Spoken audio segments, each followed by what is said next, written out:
आज मैं आपके बीच लेके आया हूँ बुंदेलखंड के महावीर आला ऊदल की वीर गाथा। ये बड़े ही वीर योद्धा थे भाइयों, दोस्तों और भाइयों। आला और ऊदल जो आज भी कलयुग में ज़िंदा है, जो अपना शीश काट के माँ शारदा को चढ़ाए थे, ये उन वीरों दोनों भाइयों की कहानी है, गाथा है।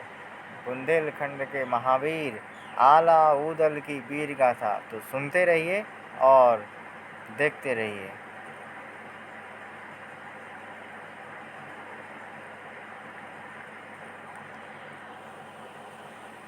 दसराज जू के भैंस पुत्र जुग महाबली आला और ऊदल चंदेल के सुलभ का आला के ईदल भो ऊदल के पुत्र भय नामी और सनामी भो चंदेल राज। ये कहानी उस वक्त की है जब दिल्ली के राज सिंहासन पर महाराज पृथ्वीराज चौहान विराजमान थे। उन्होंने अपने आसपास के लगभग सभी राजाओं को अपने अधीन कर लिया था, लेकिन कन्नौज के राजा जयचंद और कालिंजर के चंदेल राज परमाल ने पृथ्वीराज चौहान के आगे अपना सर नहीं झुकाया था। राजा परमाल का विवाह उड़ई के राजा वासुदेव की बेटी मल्हाना के साथ हुआ था।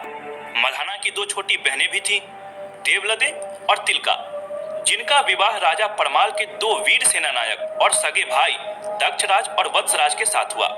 इस विवाह से महारानी मल्हाना इतनी खुश हुई कि उन्होंने देवलदे और दक्षराज के लिए दहसरपुरवा में एवं तिलका और वत्सराज के लिए सिरसा में दो अलग अलग भव्य महल बनवा दिए।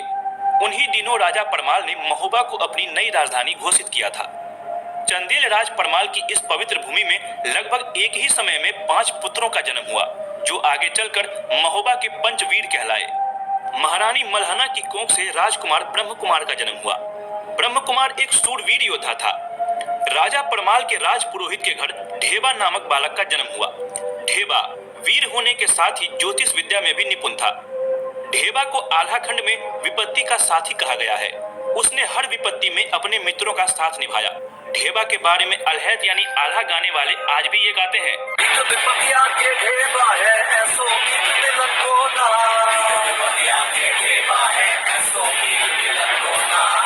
विपत्ति के मित्र ढेबा हैं और ढेबा जैसे मित्र आसानी से मिलते नहीं हैं।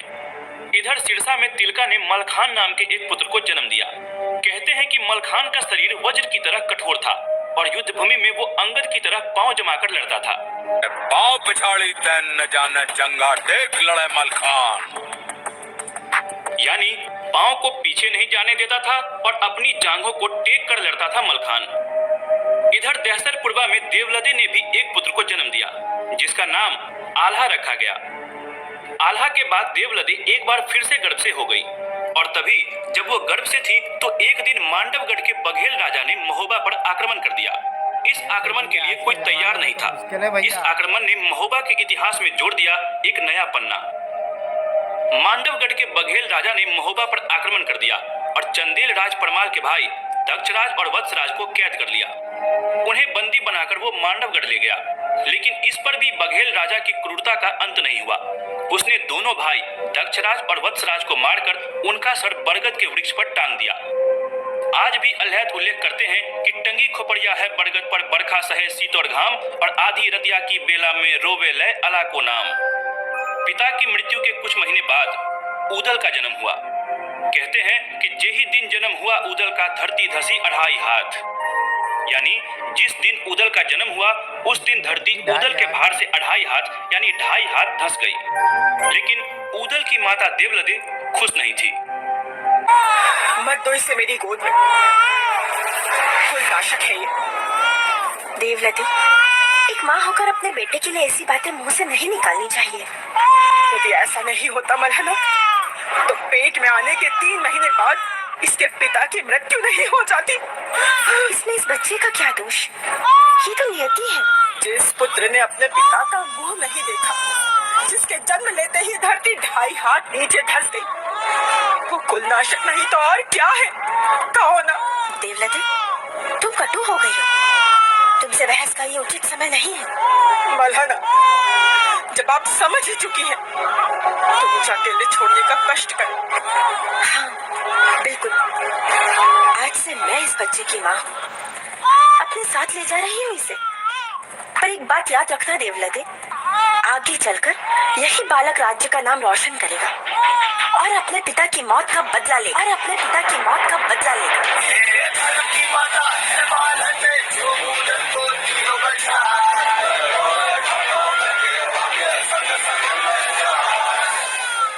धर्म की माता है मालंदे जो ऊदल को लिए बचाए। राजा परमाल ने महोबा के इन 5 वीर आल्हा, ऊदल, मलखान, ब्रह्म कुमार और ढेबा को एक साथ पढ़ाया लिखाया तथा अस्त्र शस्त्र को चलाने की कला से रूबरू कराया। देखते ही देखते पांचों बालक अपनी किशोरा अवस्था पार कर गए। साथ ही साथ इनके बहादुरी के किस्से पूरे प्रांत भर में फैल गए थे। इन सब में ऊदल की वीरता से राजा परमाल काफी प्रभावित थे। एक दिन वो अपने राज दरबार में बैठकर ऊदल की वीरता की चर्चा अपने सभासदों के सामने कर रहे थे। आला, ऊदल, मलखान, ब्रह्म कुमार और ढेबा, ये पांचों इस आयु में भी बड़े बड़े योद्धाओं से कम नहीं है। और ऊदल की तलवार और युद्ध कौशल का तो क्या कहना। कि तभी आल्हा ऊदल का मामा माहिल वहां आ पहुंचा। माहिल ने महाराज की बातें सुनी और माहिल महाराज से कहने लगा, क्षमा करें महाराज, किंतु ऊदल तो एक साधारण सिपाही है। वो कब से तलवार बांधने लगा? माना कुछ छोटे मोटे युद्ध जीत लिए होंगे ऊदल ने, किंतु छोटे मोटे युद्धों से कोई शूरवीर तो नहीं बन जाता ना महाराज। ऊदल तो एक साधारण सिपाही है महाराज। माहिल, तुम अपनी सीमाएं भूल रहे हो।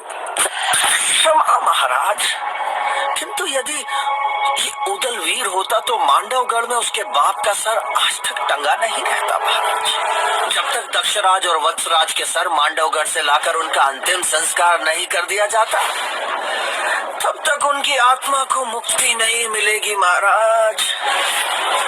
तो अगर ऊदल वीर है तो इस कार्य को पूरा करके दिखाए, क्योंकि बाप का बैरी जो ना मारे तो कर बास गीध ना खाए। बाप का बैरी जो न मारे तो कर मांस गीध न खाए। यानी जो बाप के शत्रु का वध नहीं कर सकता उसका मांस गिद्ध भी नहीं खाता। पूरे दरबार में सन्नाटा फैल गया। राजा परमाल ने माहिल की इस बात को काटने की कोशिश की। वो माहिल को चुप कराना चाहते थे ताकि ये बात ऊदल के कानों तक ना पहुंचे। लेकिन चुनौतियां खुद चलकर यदि सूरवीरों के पास नहीं आती हैं, तो कहा जाता है कि सूरवीर खुद चलकर चुनौतियों के पास पहुंच जाते हैं। चलती हुई बातों के बीच ऊदल वहां पर आ पहुंचे। माहिल, तुम चाहते क्या हो कि प्रतिशोध की आग में इनके भी सिर वहीं टंगे मिले? बस थोड़ा समय और। इस बात की चर्चा चल रही है महाराज, किसका सर कहाँ टंगा है? कुछ नहीं ऊदल। आओ भांजे ऊदल, तुम्हारी ही बात हो रही थी। माहिल, अरे बताने दीजिए ना महाराज, अभी तो आप प्रिय ऊदल की शूरवीरता के किस्से सुना रहे थे। अब जब शूरवीरता सिद्ध करने का अवसर है तो किस बात से भयभीत हो रहे हैं? और यदि अपने ही लोग यह नहीं जानेंगे तो कौन जानेगा?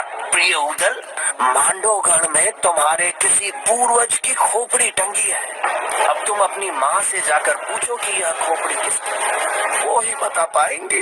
राजा परमाल की लाख कोशिशों के बाद भी सच ऊदल के सामने आ चुका था। वे एक क्षण के लिए भी राज दरबार में नहीं रुके। माँ, सच सच बताना माँ, हमारे कुल के किस पूर्वज की खोपड़ी मांडवगढ़ में टंगी है? खोपड़ी? कैसी खोपड़ी? मैं नहीं जानती ऐसी किसी भी खोपड़ी के बारे में। ऊदल के मुंह से ये बात सुनकर देवलदे डर गई। वे समझ चुकी थी कि आगे क्या हो सकता है। उसने बात को टालने की कोशिश की, लेकिन ऊदल टस से मस न हुआ। तब देवलदे को बोलना ही पड़ा। कि टंगी खोपड़िया बाप चचा की मांडवगढ़ बरगद की डाल, आधी रतिया की बेला में खोपड़ी कहे पुकार पुकार, कहवा आला कहवा मलके कहवा ऊदल लड़े ते लाल, बच के आना मांडवगढ़ में राज बघेल जिए के काल। अरे अभी उम्र है बारी भोरी, बेटा खाओ दूध और भात, चढ़े जवानी जब बाहन पे तब कह नहीं है तो कह बात। मैं तुम्हारी भावनाओं को समझती हूँ पुत्र, किंतु इस समय तुम युद्ध के लिए तैयार नहीं हो। अभी उम्र ही क्या है तुम्हारी? माँ, क्षत्रिय की उम्र नहीं देखी जाती। अभिमन्यु ने चक्रव्यूह में अपना पराक्रम दिखाया था। लव कुश ने पराक्रमी राम को कड़ी टक्कर दी थी। उनकी उम्र क्या थी? और फिर राम लक्ष्मण की क्या उम्र थी जब वो राक्षसों से लड़े थे? देवलदे ऊदल के तर्कों को काट न सकी। तभी उसने ऊदल को मलहना के पास ले जाने की सोची। मलहना ऊदल की धर्म माता थी। देवलदे को महसूस हुआ कि अपनी धर्म माता की बात ऊदल अवश्य सुनेगा। मलहना के कक्ष में पहुंचकर देवलदे अपनी बहन के चरणों पर गिर पड़ी। मलहना को सारी घटना की खबर पहले ही मिल चुकी थी। उसने देवलदे को ऊपर उठाया और अपने पास बैठाया। फिर उसने ऊदल की ओर देखा और कहा, हमारे पुत्र ने पहली बार युद्ध में जाने की इच्छा जाहिर की है देवलदे।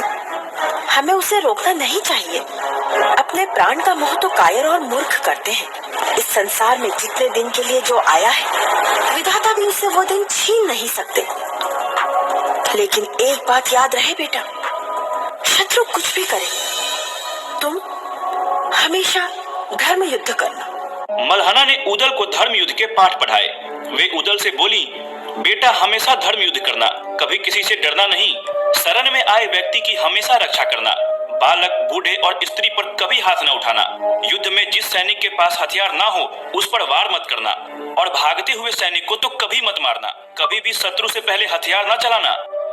अपनी धर्म माता की सीख को गांठ बांधकर ऊदल राजा परमाल से आज्ञा लेने पहुंच गए। राजा परमाल ने मांडवगढ़ में इंतजार कर रहे मुसीबतों से ऊदल को अवगत कराया। ऊदल, हमारी बात ध्यान से सुनो। मांडवगढ़ लोहे की दीवारों से घिरा हुआ है और चारों तरफ गहरी खाई है, और खाई के चारों ओर बबूल के वन। ऐसे दुर्ग को भेदना दुष्कर है। कैसे कर पाओगे? और अभी तुम्हारी उम्र ही क्या है? क्षत्रिय की उम्र ज्यादा होनी भी नहीं चाहिए महाराज। 12 बरस लोग कूकर जीवे, 13 लोग जिए सियार, बरस 18 छतरी जीवे, ज्यादा जीवे तो धिक्कार। तुम्हारी वीरता पे हमें कोई संदेह नहीं है ऊदल, किंतु भय शत्रुओं की कुनीतियों का है। मैं नहीं जानता कि तुम लोग ये कैसे कर पाओगे, पर इतना जरूर बता सकता हूँ कि युद्ध में केवल शक्ति नहीं, अपितु युक्ति की भी आवश्यकता होती है। यदि पराक्रम के साथ बुद्धि का भी उचित उपयोग किया जाए तो तुम्हारी विजय निश्चित है। 12 बरस लोग कूकर जीवे और 13 लो जिए सियार, बरस 18 छतरी जीवे, ज्यादा जीवे तो धिक्कार। 12 बरस की आयु कुत्ते की होती है और 13 बरस तक सियार जीता है राजा साहब, लेकिन क्षत्रिय का लड़का यदि 18 वर्ष के ऊपर जी जाए तो उसके जीवन पर धिक्कार है, क्योंकि रणभूमि में पहुंचने के सिर्फ 2 ही परिणाम होते हैं, वीरगति या विजय। महाराज से विदा लेकर ऊदल ने अपने बाकी चारों वीर भाइयों को बुलाया और सभी लोग एक साथ मिले और मांडवगढ़ को जीतने की योजना बनाने में जुट गए। हम एकदम से मांडवगढ़ पर चढ़ाई नहीं कर सकते। पहले वहाँ के भेद जानने होंगे, उनके दुर्ग के बारे में जानना होगा, तभी यह युद्ध हम जीत सकते हैं। क्या कहते हैं भैया आला? आप ठीक ही कह रहे हैं भ्राता मलखान। आला, यदि मांडव के किसी सिपाही या अधिकारी को हम अपने साथ मिला ले तो? नहीं भ्राता ब्रह्मा, आपका सुझाव ठीक है, किंतु शत्रु राज्य के किसी सिपाही को साथ मिलाना ये जोखिम भरा है। यदि उसने हमारे साथ ही विश्वासघात कर लिया तो? ठीक कहते हो ढेबा, शत्रु के किसी भी व्यक्ति पर हम यूं ही विश्वास नहीं कर सकते। वैसे मेरे पास एक योजना है। ढेबा की बात मानकर सभी ने योगी का भेष धारण किया और अपनी अपनी माताओं के पास पहुंच गए, किंतु माताएं उन्हें पहचान नहीं पाईं। माताओं ने उन्हें योगी ही समझ लिया। राजा परमाल ने उस दिन आल्हा को महोबा का सेनापति घोषित किया।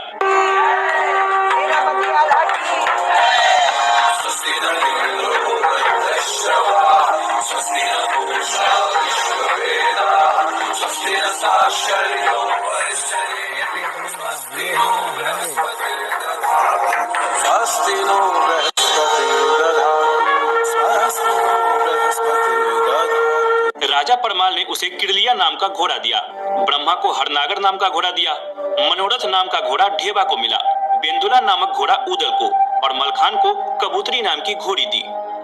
महोबा की सेना तैयार थी और मांडवगढ़ की ओर कूच कर गई। नगाड़ों दुदंभियों से आकाश गूंज उठा। महाराज परमाल की जय जयकार के नारे लगाए जाने लगे। किंतु क्या युद्ध इतना आसान था? क्या 5 नवयुवकों के दम पर एक महायुद्ध को जीता जा सकता था? मांडवगढ़ की ओर कूच करने के कई दिनों बाद महोबा की सेना ने मांडवगढ़ राज्य की सीमा के पास ही बबूरी वन यानी बबूल के जंगल में पड़ाव डाल दिया। सेना की बागडोर राजकुमार ब्रह्मा के हाथों में सौंपी गई। आल्हा, ऊदल, मलखान और ढेबा योगियों के भेष में मांडव राज्य की सीमा में दाखिल हो गए और योगी होने के नाते उन्हें किसी ने रोका भी नहीं। कुछ ही देर बाद वे मांडवगढ़ किले के मूल द्वार पर पहुंच गए, किंतु द्वारपाल ने उन्हें रोक लिया। ठहरिए। अलख निरंजन, कहो वत्स, क्या समस्या है? आप लोग कहाँ से आ रहे हैं? सुदूर हिमालय से। इतनी दूर से? कोई विशेष काम? वत्स, हम सन्यासी हैं, हिमालय से चले हैं दक्षिण के हिंदू सागर तक। रास्ते में तुम्हारा ये नगर आ गया, इसलिए हमने सोचा कि इस नगर की सेवा ग्रहण कर लें। सुना है यहाँ के राजा बड़े दयालु हैं। सो तो ठीक है, लेकिन यहाँ ठहरेंगे कितने दिन? अगर सन्यासी को ये पता होता कि वो कितने दिन ठहरने वाला है तो फिर वो सन्यासी ही क्यों होता? मन हुआ तो सालों, वरना एक क्षण। मगर वत्स, तुम्हें कोई असुविधा हो तो हम आगे की ओर चले जाएंगे। नहीं नहीं, ऐसी बात नहीं, लेकिन पूछना मेरा काम है। आप बुरा मत मानिए, मांडवगढ़ में आप सभी का स्वागत है। अंदर से अनुमति मिलने के बाद द्वारपाल उन चारों योगियों को अंदर ले गया। अंदर पैर रखते ही उदल की दृष्टि पट वृक्ष पर पड़ी। पट वृक्ष की सबसे ऊंची डाल पर 2 सिर टंगे थे, दक्षराज और वत्सराज की। ये देखकर उदल अपने आप को रोक नहीं पाए और शायद द्वारपाल उदल के मानसिक उद्वेग को पहचान गया। अरे छोटे बाबा जी, पेड़ पे टंगी उन खोपड़ियों को क्या देख रहे हैं? इस नगर में और भी सुंदर चीजें हैं, उन्हें देखिए, उनका आनंद लीजिए। अब तुम हमें सिखाओगे कि क्या देखना है? आल्हा ने हालात को संभालते हुए कहा, स्वामी उदयानंद, आप सन्यासी हैं, किंतु पेड़ पर 2 शीश देखकर उद्विग्न हो गए। सन्यासी को किसी घटना से विचलित होना शोभा नहीं देता। एक सन्यासी के लिए मृत्यु अंतिम सत्य नहीं होता। क्षमा करें गुरुदेव, भावना के ज्वार को रोक नहीं पाया, किंतु इतना विभत्स कृत्य कौन कर सकता? अरे स्वामी जी, हमें इन सबसे क्या लेना? आप पधारे हमारी नगरी में। योगी आगे बढ़ गए। जब सारे योगी रनिवास में रानी कुशला के पास पहुंचे तो उनका बहुत आदर सम्मान किया गया। फिर रानी ने उनसे भजन गाने का आग्रह किया। आल्हा ने अपनी डफली निकाली, मलखान ने मृदंग और घेबा ने बांसुरी, और उदल अपने मीठे स्वर में गाने लगे और उन्होंने वहां पर समा बांध दिया। हरि दर्शन की प्यासी अखियां, हरि दर्शन की प्यासी अखियां, हरि दर्शन की प्यासी अखियां, हरि दर्शन की प्यासी। देखो चाहत कमल नयन को, निस दिन रहत उदासी अखियां, हरि दर्शन की प्यासी।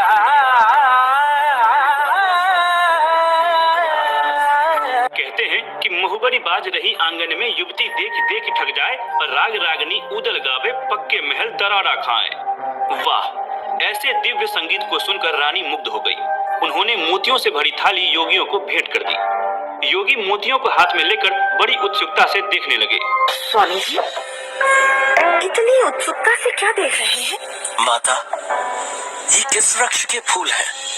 बहुत ही सुंदर है, अप्रतिम। योगियों की इस सरलता से रानी और भी प्रभावित हुई। फिर रानी कुशला ने आल्हा से कहा, महाराज, ये मोती हैं, सागर में पाए जाते हैं, अनमोल हैं। तो फिर हमारे लिए किस काम के माता? हम तो निर्मोह की राह पर चल पड़े हैं। हमारे